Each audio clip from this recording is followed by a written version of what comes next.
नमस्कार। प्रांजल ज्ञान गंगा में आप सभी का स्वागत है। हम मुंशी प्रेमचंद की कहानी बेटी का धन पढ़ रहे हैं। तो चलिए देखते हैं इस कहानी में क्या है। बेटी का धन।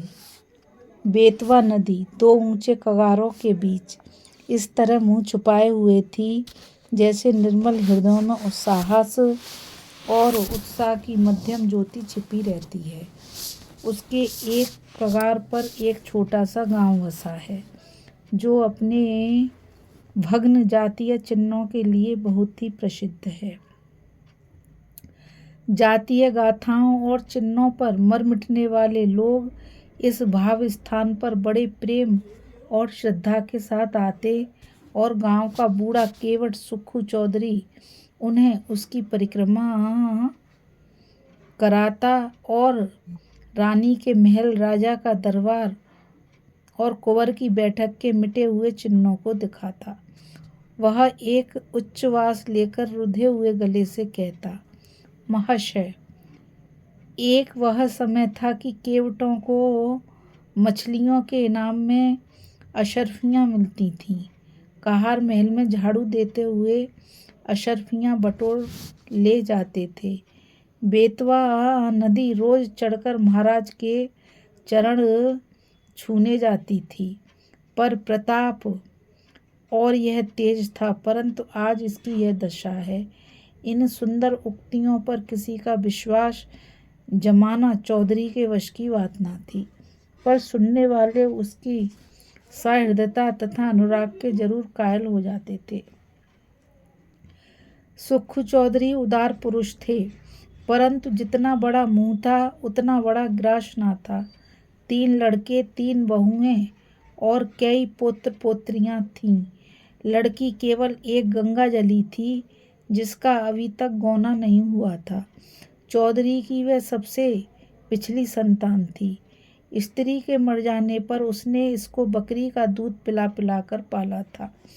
परिवार में खाने वाले तो इतने थे, पर खेती सिर्फ एक हल की होती थी, ज्यों त्यों कर निर्वाह होता। परंतु सुक्खू की वृद्धावस्था और पुरातत्व ज्ञान ने उसे गांव में वह मान और प्रतिष्ठा प्रदान कर रखी थी जिसे देखकर झगड़ू साहू भीतर ही भीतर जलते थे। सुक्खू जब गांव वालों के समक्ष हाकिमों से हाथ फेंक फेंक कर बातें करने लगता और खंडरों को घुमा फिराकर दिखाने लगता, तो झगड़ू साहू, जो चपरासियों के धक्के खाने के डर से करीब नहीं फटकते थे, तड़प तड़प कर रह जाते। अतः वे सदा इस शुभ अवसर की प्रतीक्षा करते रहते जब सुक्खू पर अपने धन द्वारा प्रभुत्व जमा सकें। इस गांव के जमींदार ठाकुर जीतन सिंह थे, जिनकी बेगार के मारे गांव वालों का नाकों दम था। उस साल जब जिला मजिस्ट्रेट का दौरा हुआ और वह यहाँ के पुरातन चिन्हों की सैर करने के लिए पधारे, तो सुक्खू चौधरी ने दबी जबान से अपने गांव वालों की दुख की कहानी उन्हें सुनाई। हाकिमों से वार्तालाप करने में उसे तनिक भी बहना होता था। सुक्खू चौधरी को खूब मालूम था कि जीतन सिंह से रार मचाना सिंह के मुंह में सिर देना है, किंतु जब गांव वाले कहते थे कि चौधरी, तुम्हारे ऐसे ऐसे हाकिमों से मिताइए और हम लोगों को रात दिन रोते कटता है, तो फिर तुम हमारी यह मित्रता किस दिन काम आवेगी। परोपकाराय सताम विभूत है। तब सुक्खू का मिजाज आसमान पर चढ़ जाता। घड़ी भर के लिए वह जीतन सिंह को भूल जाता। मजिस्ट्रेट ने जीतन सिंह से इसका उत्तर मांगा। उधर झगड़ू साहू ने चौधरी के इस साहसपूर्ण स्वामी द्रोह की रिपोर्ट जीतन सिंह को दी। ठाकुर साहब जलकर आग हो गए। अपने करिंदे से बकाया लगान की वही मांगी। संयोगवश चौधरी के जिम्मे इस साल का कुछ लगान बाकी था। कुछ तो पैदावार कम हुई, उस पर गंगाजली का ब्याह करना पड़ा। छोटी बहू नथ की रट लगाए हुए थी, वह बनवानी पड़ी। इन सब खर्चों ने हाथ बिल्कुल खाली कर दिया। लगान के लिए कुछ अधिक चिंता नहीं थी। वह इस अभिमान में भूला हुआ था कि जिस जवान में हाकिमों को प्रसन्न करने की शक्ति है, क्या वह ठाकुर साहब को अपना लक्ष्य न बना सकेगी। बूढ़े चौधरी इधर तो अपने गर्भ में निश्चिंत थे, उधर उन पर बकाया लगान की नालिश टूट गई। सम्मन आ पहुंचा। दूसरे दिन की पेशी की तारीख पड़ गई। चौधरी को अपना जादू चलाने का अवसर न मिला। जिन लोगों के बढ़ावे में आकर सुक्खू ने ठाकुर से छेड़छाड़ की थी, उनका दर्शन मिलना दुर्लभ हो गया। ठाकुर साहब के सहने और प्यादे गांव में चील की तरह मंडराने लगे। उनके भय से किसी को चौधरी की परछाई काटने का साहस न होता था। कचहरी वहां से 3 मील पर थी। बरसात के दिन थे। रास्ते में ठौर ठौर पानी, उमड़ी हुई नदियां, रास्ता कच्चा, बैलगाड़ी का निभा नहीं, पैरों में बल नहीं, अथः अदम पैरवी में मुकदमे एक तरफा फैसला हो गया। कुर्की का नोटिस पहुंचा तो चौधरी के हाथ पांव फूल गए। सारी चतुराई भूल गई। चुपचाप अपनी घाट पर पड़ा पड़ा नदी की ओर ताकता और अपने मन में कहता, क्या मेरे जीते जी घर मिट्टी में मिल जाएगा। मेरे इन बैलों की सुंदर जोड़ी गले में, आहा, क्या दूसरों का जुआ पड़ेगा। यह सोचते सोचते उसकी आंखें भर आती थीं। वह बैलों से लिपटकर रोने लगा, परंतु बैलों की आंखों से क्यों आंसू जारी थे। वे नाद में मुंह क्यों नहीं डालते थे। क्या उनके हृदय पर भी अपने स्वामी के दुख की चोट पहुंच रही थी। फिर वह अपने झोंपड़े को विकल नैनों से निहार कर देखता और मन में सोचता, क्या हमको इस घर से निकलना पड़ेगा। यह पूर्वजों की निशानी क्या हमारे जीते जी छिन जाएगी। कुछ लोग परीक्षा में दृढ़ रहते हैं, कुछ लोग इसकी हल्की आंच भी नहीं सह सकते। चौधरी अपनी खाट पर उदास पड़े घंटों अपने कुलदेव महावीर और महादेव को मनाया करता और उनका गुण गाया करता। उसकी चिंता दग्ध आत्मा को और कोई सहारा न था। इसमें कोई संदेह न था कि चौधरी की तीनों बहुओं के पास गहने थे, पर स्त्री का गहना ऊख का रस है जो पेरने से ही निकलता है। चौधरी जाति का उत्साह पर स्वभाव का ऊंचा था। उसे ऐसी नीच बात बहुओं से कहते संकोच होता था। कदाचित वह नीच विचार उसके हृदय में उत्पन्न ही नहीं हुआ था, किंतु तीनों बेटे यदि जरा भी बुद्धि से काम लेते तो बूढ़े को देवताओं की शरण लेने की आवश्यकता न होती। परंतु यहाँ तो बात ही निराली थी। बड़े लड़के को घाट के काम से फुर्सत न थी। बाकी 2 लड़के इस जटिल प्रश्न को विचित्र रूप से हल करने के मंसूबे बांध रहे थे। मझले झींगुर ने मुंह बनाकर कहा, इस गांव में क्या धरा है। जहाँ ही कमाऊंगा वहीं खाऊंगा, पर जीतन सिंह की मूछें एक एक करके चुन लाऊंगा। छोटे फक्कड़ ऐंठकर बोले, मूछें तुम चुन लेना, नाक में उड़ा दूंगा, नकटा बना दूंगा।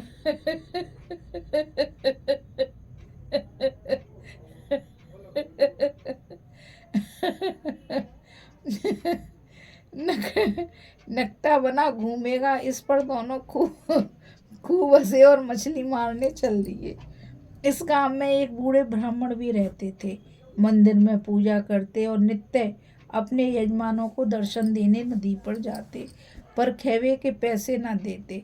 तीसरे दिन वह जमींदार के गुप्तचरों की आंख बचाकर सुक्खू के पास आए और सहानुभूति के स्वर में बोले, चौधरी, कल ही तक की म्याद है और तुम अभी तक पड़े पड़े सो रहे हो। क्यों नहीं घर की चीज ढूंढ ढांड कर किसी और जगह भेज देते। ना हो समय दे आने पठवा दो, जो कुछ बच रहे वही सही। घर की मिट्टी खोदकर थोड़े ही कोई ले जावेगा। चौधरी लेटा था, उठ बैठा और आकाश की ओर निहार कर बोला, जो कुछ इसकी इच्छा है वह होगा, मुझसे यह जाल न होगा। इधर कई दिन की निरंतर भक्ति और उपासना के कारण चौधरी का मन शुद्ध और पवित्र हो गया। उसे छल प्रपंच से घृणा हो गई। पंडित जी जो इस काम में सिद्धस्थ थे लज्जित हो गए, परंतु चौधरी के घर अन्य लोगों की ईश्वर इच्छा पर इतना भरोसा न था। धीरे धीरे घर के बर्तन भांडे खिसकाए जाते थे। अनाज का एक दाना भी घर में न रहने पाया। रात को नाव लदी हुई जाती और उधर से खाली लौटती। 3 दिन तक घर में चूल्हा न जला। बूढ़े चौधरी के मुंह में अन्न की कौन कहे, पानी की एक बूंद भी न पड़ी। स्त्रियां भाड़ से चने भुनाकर चबाती और लड़के मछलियां भून भून कर उड़ाते, परंतु बूढ़े की इस एकादशी में यदि कोई शरीक था तो वह उसकी बेटी गंगाजली थी। यह बेचारी अपने बूढ़े बाप को चारपाई पर निर्जल छटपटाते देखकर बिलख बिलख कर रोती। लड़कों को अपने माता पिता से वह प्रेम नहीं होता जो लड़कियों को होता है। गंगाजली इस विचार में मग्न रहती थी कि मैं अपने दादा की किस भांति सहायता करूं। यदि हम सब भाई बहन मिलकर जीतन सिंह के पास जाकर दया भिक्षा की प्रार्थना करें तो वे अवश्य मान जाएंगे, परंतु दादा को कब यह शुभकार होगा। वह यदि एक दिन बड़े साहब के पास चले जाएं तो सब कुछ बात की बात में बन जाए, किंतु उनकी तो जैसी बुद्धि ही मारी गई है। इसी अधेड़ बुन में उसे एक उपाय सूझ पड़ा। कुमलाया हुआ मुखारविंद खुल उठा। पुजारी जी सुक्खू चौधरी के पास से उठकर चले गए थे और चौधरी उच्च स्वर से अपने सोए हुए देवताओं को पुकार पुकार कर बुला रहे थे। निदान गंगाजली उनके पास जाकर खड़ी हो गई। चौधरी ने उसे देखकर विस्मित स्वर में पूछा, क्यों बेटी, इतनी रात गए क्यों बाहर आई? गंगाजली ने कहा, बाहर रहना तो भाग्य में लिखा है, घर में कैसे रहूं? सुक्खू ने जोर से हाँक लाई, कहाँ गए कृष्ण मुरारी मेरे दुख हरो? गंगाजली खड़ी थी, बैठ गई और धीरे से बोली, भजन गाते हो तो आज 3 दिन हो गए।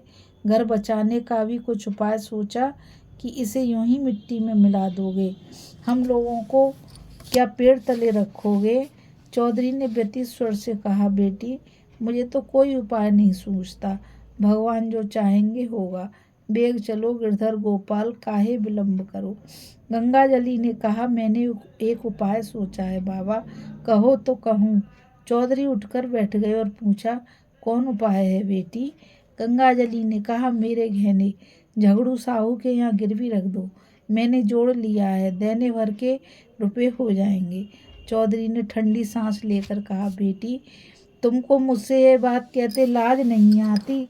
वेद शास्त्र में मुझे तुम्हारे गांव में कुएं का पानी पीना भी मना है, तुम्हारी ड्योढ़ी में भी पैर रखने का निषेध है। क्या तुम मुझे नरक में ढकेलना चाहती हो? गंगाजली उत्तर के पहले ही तैयार थी, बोली, मैं अपने गहने तुम्हें दिए थोड़ी देती हूँ बाबा, इस समय लेकर काम चलाओ, चैत में छुड़ा देना। चौधरी ने कड़क कर कहा, यह मुझसे ना होगा। गंगाजली उत्तेजित होकर बोली, मुझसे यह ना होगा तो मैं आप ही जाऊंगी, मुझसे घर की यह दुर्दशा नहीं देखी जाती। चौधरी ने झुंझला कर कहा, बिरादरी में कौन सा मुंह दिखाऊंगा? गंगाजली ने चिढ़कर कहा, बिरादरी में कौन ढिंढोरा पीटने जाता है? चौधरी ने फैसला सुनाया, जग हसाई के लिए मैं अपना धर्म न बिगाड़ूंगा।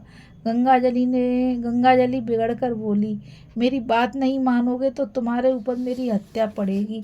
मैं आज ही इस बेतवा नदी में कूद पड़ूंगी। तुमसे चाहे घर में आग लगते देखा जाए, पर मुझसे तो ना देखा जाएगा। चौधरी ने ठंडी सांस लेकर कातर स्वर में कहा, बेटी मेरा धर्म नाश मत करो, यदि ऐसा ही है तो अपनी किसी भावज के गहने मांग कर लाओ। गंगाजली ने गंभीर स्वर में कहा, भावजों से कौन अपना मुंह नुचवाने जाएगा? उनको फिक्र होती तो क्या मुंह में दही जमा था कहती नहीं। चौधरी निरुत्तर हो गए। गंगाजली घर में जाकर गहनों की पिटारी लाई और एक एक करके सब गहने चौधरी के अंगोछे में बांध दिए। चौधरी ने आंखों में आंसू भरकर कहा, हाय राम, इस शहर की क्या गति लिखी है। यह कह कर उठे, बहुत संभलने पर भी आंखों में आंसू न छिपे। रात का समय था। बेतवा नदी के किनारे किनारे मार्ग को छोड़कर सुक्कू चौधरी गहनों की गठरी काक में दबाए इस तरह चुपके चुपके चल रहे थे मानो पाप की गठरी लिए जाते हों। जब वह झगड़ू साहू के मकान के पास पहुंचे तो ठहर गए। आंखें खूब साफ थी, जिसने किसी को यह बोध न हो कि चौधरी रोता था। झगड़ू साहू धागे की कमानी की एक मोटी ऐनक लगाए वही खाता फैलाए हुक्का पी रहे थे और दीपक के धुंधले प्रकाश में उन अक्षरों को पढ़ने की व्यर्थ चेष्टा में लगे थे जिनमें स्याही की किफ़ायत की गई थी। बार बार ऐनक को साफ करते और आंख मलते, पर चिराग की बत्ती उकसाना या दोहरी बत्ती लगाना शायद इसलिए उचित नहीं समझते थे कि तेल का अपव्यय होगा। इसी समय सुक्कू चौधरी ने आकर कहा, जयराम जी की। झगड़ू साहू ने देखा, पहचान कर बोले, जयराम जी की चौधरी, कहो मुकदमे में क्या हुआ? यह लेन देन बड़े झंझट का काम है, दिन भर सिर उठाने की छुट्टी नहीं मिलती। चौधरी ने पोटली को खूब सावधानी से छिपाकर लापरवाही के साथ कहा, अभी तक तो कुछ नहीं हुआ, कल इजराय डिग्री होने वाली है। ठाकुर साहब ने ना जाने कब का वैर निकाला है। हमको 2-3 दिन की मोहलत होती तो डिग्री न जारी होने पाती। छोटे साहब और बड़े साहब दोनों हमको अच्छी तरह जानते हैं। अभी इसी साल मैंने उनसे नदी किनारे घंटों बातें की थी, किंतु एक तो बरसात के दिन, दूसरे एक दिन की भी मोहलत नहीं, क्या करता। इस समय मुझे रुपयों की चिंता है। झगड़ू साहू ने विस्मित होकर पूछा, तुमको रुपयों की चिंता? घर में भरा है, वह किस दिन काम आवेगा? झगड़ू साहू ने यह व्यंग्यवाण नहीं छोड़ा था। वास्तव में उन्हें और सारे गांव को विश्वास था कि चौधरी के घर में लक्ष्मी महारानी का अखंड राज्य है। चौधरी का रंग बदलने लगा, बोले, साहू जी, रुपया होता तो किस बात की चिंता थी? तुमसे कौन छिपावे? आज 3 दिन से घर में चूल्हा नहीं जला, रोना पीटना पड़ा है। अब तो तुम्हारे बसाए बसूंगा। ठाकुर साहब ने तो उजाड़ने में कोई कसर न छोड़ी।